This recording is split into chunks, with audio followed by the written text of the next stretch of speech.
स्वागत है आपका फ्यूचर एक्सप्रेस में। मैं हूं वीरेंद्र कुमार। मानस जायसवाल इस कार्यक्रम में होंगे हमारे साथ बातचीत करने के लिए। मानस, गुड आफ्टरनून। आइए सीधे चलते हैं इंडस्ट्रीज पर। निफ्टी आपकी स्क्रीन पे at day low, Nifty bank still at day low, मतलब डे लो की ट्रेजेक्ट्री में। मैं ज़्यादा समय नहीं लूंगा, आज थोड़ा समय का अभाव है। कल इसी कार्यक्रम में 12 बजे क्या बात हुई थी? बुक प्राइस था स्क्रीन पे 24,278, 290 का जोन। क्रूड करीब इस वक्त था कल 113 पे, रुपी था 94.77 पे।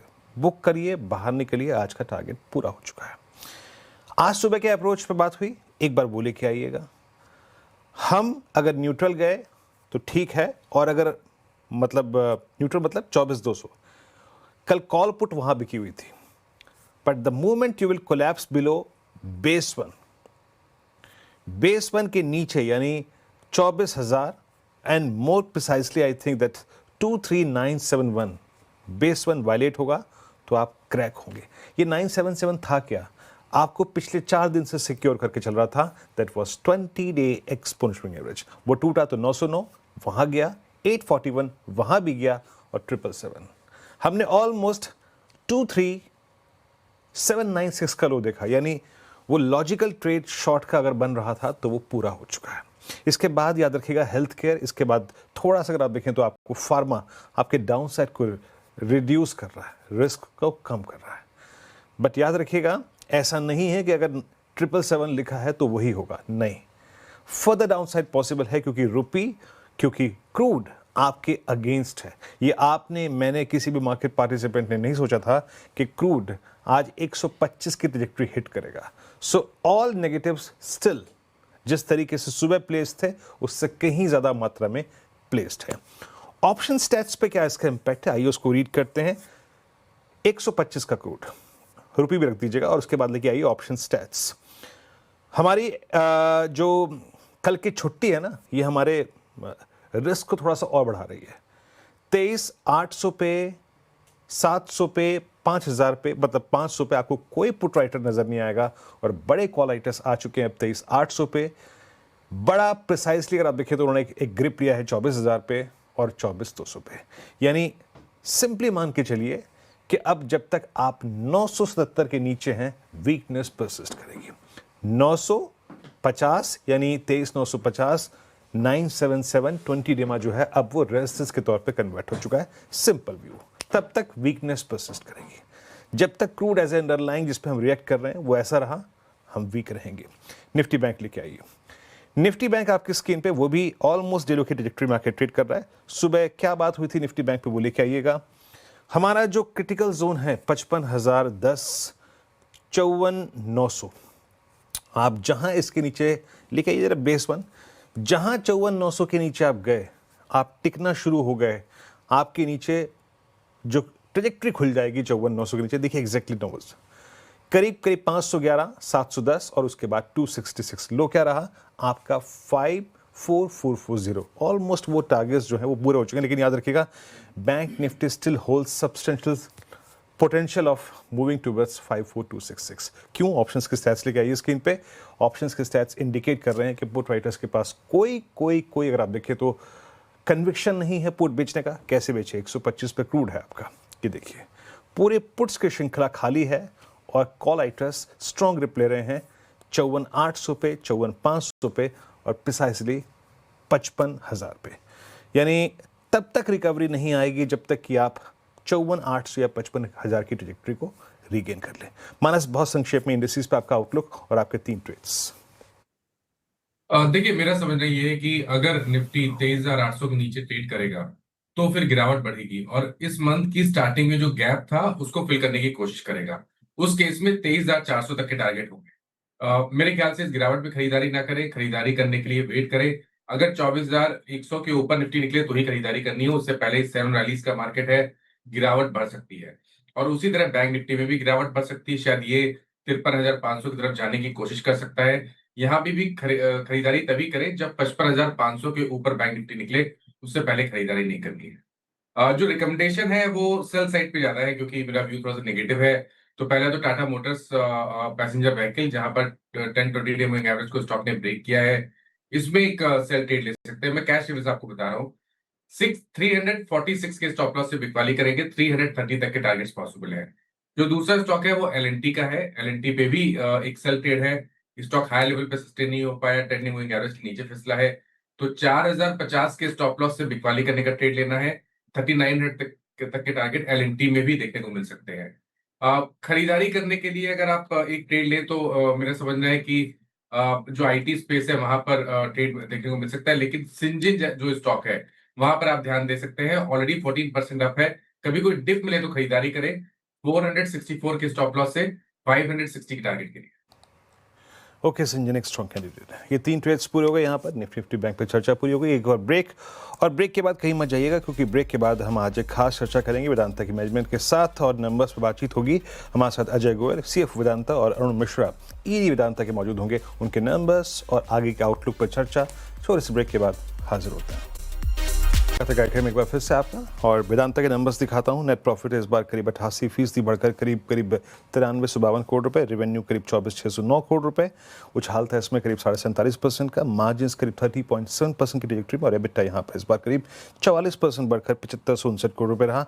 हमारे साथ मौजूद हैं श्री अजय गोयल, सीएफओ वेदांता के, और साथ ही साथ अरुण मिश्रा जी, ईडी वेदांता के। आप दोनों को नमस्कार, कार्यक्रम में स्वागत है। सबसे पहले तो शुभकामनाएं बेहद शानदार नंबर्स के लिए।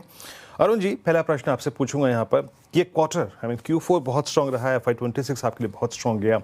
आपको स्ट्रॉन्ग एलएमई प्राइसेस का एक बेनिफिट मिला, और साथ ही साथ ऑपरेशनल एफिशिएंसी ने आपको एक एडवांटेज दिया। जिस ट्रैजेक्टरी में आप इस FY26 को और Q4 को छोड़ के गए हैं, ये एक एक्सेप्शनल क्वार्टर या ईयर मान के चलेंगे, या फिर ये एक आगे जाके ट्रेंड में एस्टेब्लिश हो जाएगा? ये एक नॉर्मल नंबर्स आपकी इसी ट्रैजेक्टरी में रहा करेंगे?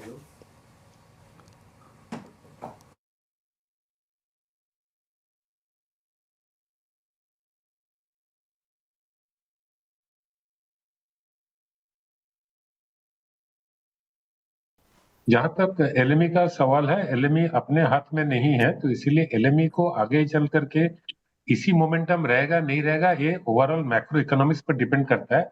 लेकिन अभी ग्लोबल इकोनॉमी का जो हालात है, एक तो इस मिडिल ईस्ट का इश्यूज है, और जो एरियाज जहां पर की ग्रोथ कंसिस्टेंट है वो हुआ इंडिया, साउथ ईस्ट एशिया, जो कि majority of our market area, वहां पर ग्रोथ कंसिस्टेंट है।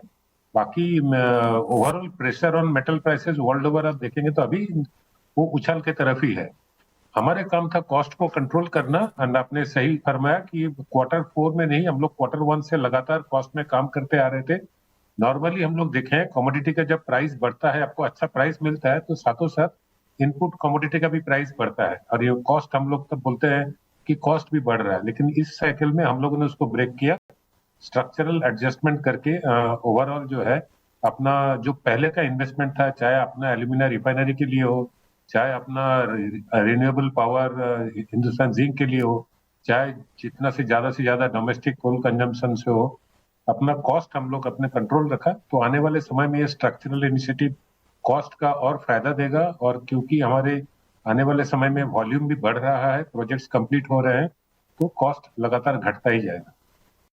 ओके अजय जी, इस बार आपकी बहुत स्ट्रॉन्ग, अगर आप देखें, net debt to EBITDA ratio थी 0.95 multiple, best in I think 14 quarters. Mister Agarwal ये भी बात बार बार कह चुके हैं कि हम जो बाकी की, अब जब 5 एंटिटीज़ होंगी, जब उनमें डेट डिस्ट्रीब्यूट होगा, वो उनकी बैलेंस शीट, उनके कैश फ्लोज के आधार पे होगा। आपको क्या लगता है, किस एंटिटी के पास सबसे बड़ा डेट जाएगा? आपने ठीक कहा, पिछले विगत वर्ष में वेदांता की एक बड़ी प्रायोरिटी रही है डेट कम करना। सो हमने लगभग 1.5 बिलियन 13,000 करोड़ डेट कम किया है लास्ट ईयर में, और सब लगभग same number almost 1.5 billion debt हम और कम करेंगे FY27 में। जहां तक सवाल है डेट को डिवाइड करने का 5 कंपनीज में, इसके लिए बहुत सिंपल है। हमने हमारे ऑयल गैस बिजनेस में और आयरन स्टील में डेट को 0 कर दिया है डीमर्जर के पहले, और हर एक कंपनी की जो एसेट ट्रांसफर हुई है और इनकी जो कैश जनरेशन एबिलिटी है, हमने उसके अनुपात से डेट को डिवाइड किया है, ताकि डीमर्जर के बाद हर एक कंपनी डेट को सर्विस कर सके और शेयर होल्डर को रिटर्न दे सके। ओके, ठीक है, पॉइंट टेकन। अरुण जी, ये बताइए कि जो पांचों की पांचों एंटिटीज़ हैं, जब अपना बिजनेस कमेंस करेंगी, अब as a demerge entity, post demerger, किसको फंड रेज करने की जरूरत पड़ेगी शुरुआत में? क्या लगता है आपको? तो जैसे अजय जी ने आपको अभी बताया कि हम लोग डेट को रिस्ट्रक्चरिंग इस तरह किए हैं, उस कंपनी का कितना डेट वो अपने आप सर्विस कर सकते हैं उस कैपेसिटी को देखते हुए उसमें उसका फ्यूचर का ग्रोथ, उसका फ्यूचर का एबिटा प्रोजेक्शन को ध्यान में रख के इस काम को किया गया है। आप अगर देखेंगे तो जो एक्सपेंशन का वॉल्यूम आने का है उसके लिए जो इन्वेस्टमेंट है वो काफी सारे वेदांता लिमिटेड यूनाइटेड रहते हुए हो चुका है। जैसे सारे इन्वेस्टमेंट एल्यूमिनियम का ऑलरेडी हो चुका है, फैकर का ग्रोथ प्रोजेक्ट लगभग 2/3 इन्वेस्टमेंट हो चुका है, ये सेल का ग्रोथ प्रोजेक्ट का लगभग 90% इन्वेस्टमेंट हो चुका है। आप अगर देखेंगे तो आयरन और ये सेल का ग्रोथ हो, चाहे आयरन और बिजनेस में डीआई पाइप प्लांट हो, उसका भी हो चुका है।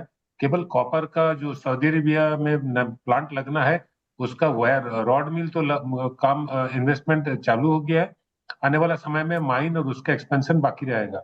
तो इस रूप से अगर देखेंगे तो अभी तक जो डेट बर्डन वेदांता के ऊपर था और जो अपना कैश फ्लो था उससे लगभग मेरे समझ से 60 to 70% ये जो अपना कैपिटल रिक्वायरमेंट सर्विस हो चुका है। बाकी जो बचा कुचा प्रोजेक्ट को कंप्लीट करने के लिए जो चाहिए होगा वो उनका जैसे जैसे कैपेसिटी लाइन में आता जाएगा वो अपना एबिटा से उसको सर्विस कर पाएंगे। प्लस ओके, ये पॉइंट टेकन सर, ठीक है। रहेगा पर उनका अजय अपना जी, अपना ठीक है, आपका मुझे जवाब मिल चुका है पूरा। मैं एक आखिरी प्रश्न पूछना चाहूंगा अजय जी आपसे यहाँ पे, ऑन कंसोलिडेटेड बेसिस अगर मैं देखूं इन सारी एंटिटीज को मिला के आपका जो डेट रिडक्शन का टारगेट है वो जो सेट किया है आपने अगले 2 वर्षों में वो क्या है? जो आउटस्टैंडिंग 0.81 ट्रिलियन है उसको कितना रिड्यूस कर देंगे आप? अब ओवरऑल आप देखा होगा कि हमने लास्ट ईयर लगभग 1.5 बिलियन से डिलीवरेजिंग किया है इंडिया में, और करंट ईयर में जो पांचों कंपनी है मिलाकर ऑलमोस्ट 13 to 14,000 करोड़ 1.5 बिलियन से डेट और कम होने वाला है। डीमर्जर के पहले वेदांता का जो रेशियो है डेट टू एबिटा वो 1.2 से इंप्रूव होकर 0.95 पे आ गया है। FY27 में ये 0.95 से घटकर 0.65 पहुंच जाएगा। सो डीलेवरेजिंग हमारी कंटिन्यू रहेगी पांचों कंपनीज में डीमर्जर के बाद भी। ओके, चलिए सर, आप लोगों का बहुत बहुत शुक्रिया, आप इस बातचीत में शामिल हुए, सभी मुद्दों पे बातचीत की आपने, डेट को लेकर, कैश रेज को लेकर, प्लान्स को लेकर और फ्यूचर आगामी ग्रोथ को लेकर। अरुण जी, अजय जी, आप दोनों का बहुत बहुत शुक्रिया इस कार्यक्रम में शामिल होने के लिए and best of luck for the next quarter. एक ब्रेक के बाद आते हैं और ऑप्शन ट्रेड के बारे में बात करेंगे।